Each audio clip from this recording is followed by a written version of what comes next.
If you want to take your videos from this to this without using a gimbal, this video is for you.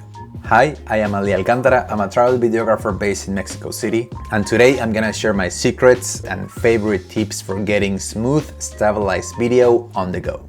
No gimbal needed. I'll go from the easiest solutions to the most advanced and complicated ones. So if the first option you have already tried it, I recommend you to stick around because there is more tips coming. Okay, the first technique that I use is I stabilize inside my camera. Basically, there's two ways how cameras stabilize videos internally. They could do it with IBIS, in-body image stabilization, or some kind of digital stabilization. IBIS is when the sensor is moving to compensate your shakiness, and digital stabilization is something like what GoPro does. It crops a little bit and it gives you a digital stabilization. These two work really good in some cameras and they also work really bad in other cameras. For example, for my videos I use a Sony a7S III. It doesn't have internal digital stabilization, but it has IBIS. Sadly, in this camera I don't really like how it works. It's not really smooth, it feels like it's moving this way. And I use it almost exclusively when I want to get a tripod shot, something very static. But on the other hand, on my second camera, the Sony CV-E10 Mark II, I don't have with IBIS, but I have internal digital stabilization, which actually works really good on this camera. I really like it and I use it more than the expensive a7S III. I mean, the stabilizer, not the camera. I use the stabilizer more here than I use the stabilizer there. So you have to check your options, what camera you have, and try both options and see which one works the best for you, which one you like, which one you prefer. So the only way to know is try. Okay, now you know your camera, you know your settings, you are using them. Here's the second tip. The second tip is go wide.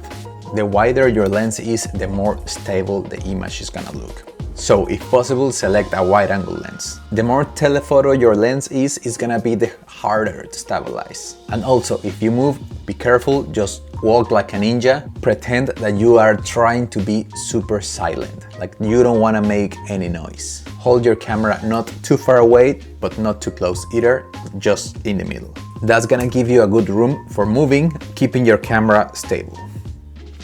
Okay, those are the tips for shooting. Now let's go for editing. So the third tip is slow it down. Film your videos at 60 frames per second and slow it down in editing. You can film 60 frames per second or 120, whatever works best for you. But the secret is the moment you slow it down in your editing program, it's gonna look more stable. I know 24 frames per second is the standard for filmmaking, but sometimes it can be harder to stabilize. If you still prefer 24 frames per second and you don't want to lose that motion blur, here's my secret. I personally shoot most of the time at 60 frames per second, but I don't respect the 180 rule and my shutter speed is 160.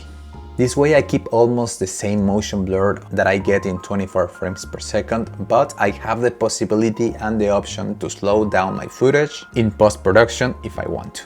Also, these tips are like a whole process. You can apply just one of them and it's gonna look good probably, but if you apply all of them, if you incorporate all these things into your workflow, your videos are gonna look way more stable. It's like all these tips work together. Okay, now you slow it down. There is one more way that you can make your videos more stable. And this is easily achieved just by applying the stabilize effect in your videos. I use DaVinci Resolve, I just click stabilize here and it works really good. Especially when you already slow down your footage and you applied all the tips that I just gave you. My secret here is before applying the effect, always cut the shaky part first. It's usually at the beginning or at the end. Or if you made like a really strong movement, just cut it there. Don't let the program analyze those strong movements, just cut them and select the smoothest part of your video. That's gonna give you the best result. If you don't cut them, the software is gonna try to stabilize even those parts and the final result can look grabbed or overcropped. So cut first and then stabilize. Now you got a smooth video.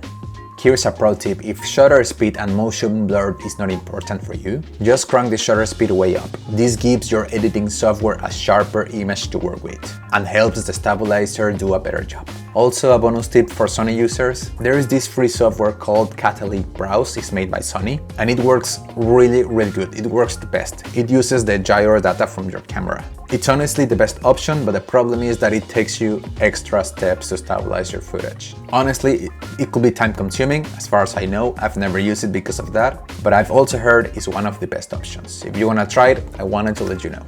If you learned something today, don't forget to hit a like, upload your videos to Pexels to get millions of views, and subscribe to this channel.